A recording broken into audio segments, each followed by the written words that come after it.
अच्छा, कॉमेडी देखने में तो बड़ी सीधी सादी लगती है ना? पर इसके पीछे ना एक बहुत ही मजेदार ढांचा छिपा होता है। आज हम एक छोटे से सीन की परतें खोलकर देखेंगे कि कैसे भूख जैसी एक मामूली सी समस्या को ह्यूर और टेंशन की एक रोलर कोस्टर राइड में बदल दिया जाता है। और बस कहानी शुरू हो जाती है इसी एक लाइन से।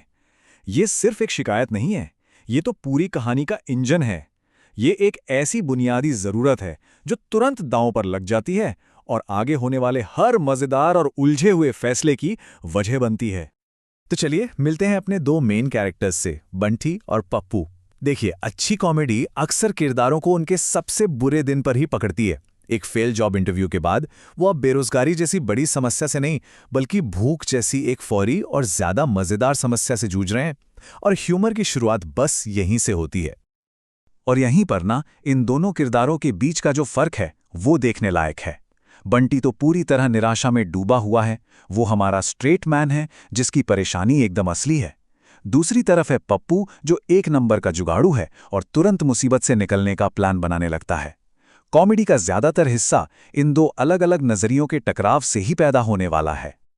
तो अब कहानी में एक और मोड़ आता है, लेकिन मजे की बात यह है कि ये मोड़ बाहर से नहीं आता। कॉमेडी की पहली परत पप्पू के अपने प्लान से आती है, एक छोटा सा झूठ। ये बहुत बढ़िया है क्योंकि ये दिखाता है कि कैसे किरदार खुद ही अपनी मुश्किलें बढ़ाते हैं, जिससे कहानी और भी अप्रत्याशित और मजेदार हो जाती है। और ये रहा वो झूठ। डायरेक्टर साहब, ये शब्द सुनते ही मन में आता है कि शायद इस झूठ से बंटी को कुछ इज्जत मिलेगी। लिखने वाले जानबूझकर हमारे मन में ये उम्मीद जगा रहे हैं ताकि जब वो इसे तोड़ें तो उसका असर और भी मजेदार हो। लेकिन यहीं पर सारी उम्मीदें टूट जाती हैं। इस झूठ के पीछे की सच्चाई तो कुछ और ही है। पप्पू अपनी मां को इंप्रेस नहीं करना चाहता, वो तो बस अपने अस्त व्यस्त दोस्त को एक ऐसे रूप में पेश कर रहा है जिसे वो समझ सकें। ये एक क्लासिक ड्रामेटिक आयरनी है। मतलब हम जानते हैं कि सच क्या है, पर मां नहीं जानती, और इसी गैप में सारा मजा है। और अब सीन में एंट्री होती है एक नए किरदार की, पप्पू की सीधी साधी मां। ये एक क्लासिक कॉमिक सेटअप है, मछली पानी से बाहर। जब एक किरदार की दुनिया दूसरे की दुनिया से टकराती है तो गलतफहमियां और मजेदार हालात बनना तो तय है। अब देखिए, मां का यह कितना सीधा और मासूम सा सवाल है, लेकिन यही सवाल पूरी गड़बड़ की जड़ है। ये एक परफेक्ट कैटलिस्ट है।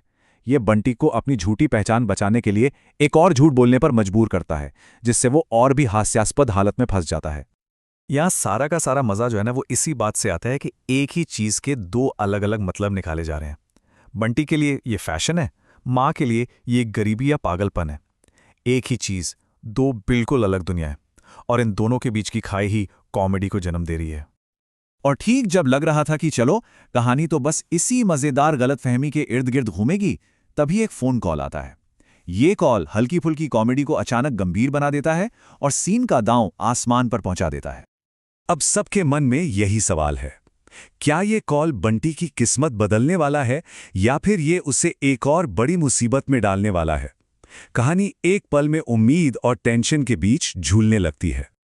मिस्टर शर्मा की आवाज में जो हड़बड़ी है ना, वो सीन की अब तक की जो आराम वाली रफ्तार थी उसे एकदम से तोड़ देती है। ये अचानक आया तनाव पुरानी मजेदार समस्याओं को छोटा बना देता है और एक नई, कहीं ज्यादा बड़ी चुनौती सामने रख देता है। ये फोन कॉल बंटी के लिए अपने इस बुरे दिन को एक अच्छे दिन में बदलने का शायद एक आखिरी मौका है। सब कुछ बस इसी एक मौके पर टिका है। और अब हम देखने वाले हैं कॉमेडी का एक गोल्डन रूल। अपने किरदार को ठीक तब गिराओ जब उसे लगे कि जीत बस हाथ आने ही वाली है। चलिए देखते हैं कि कैसे उम्मीद का ये पल हंगामे में बदलता है। जरा बंटी की इस उम्मीद को देखिए। ये एकदम सच्ची भोली भाली खुशी का पल है।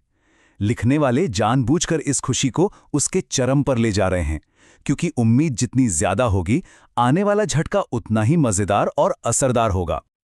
और ये रहा सीन का फाइनल पंच लाइन। ठीक जब मंजिल सामने है तो वहां पहुंचने का जरिया ही धोखा दे जाता है।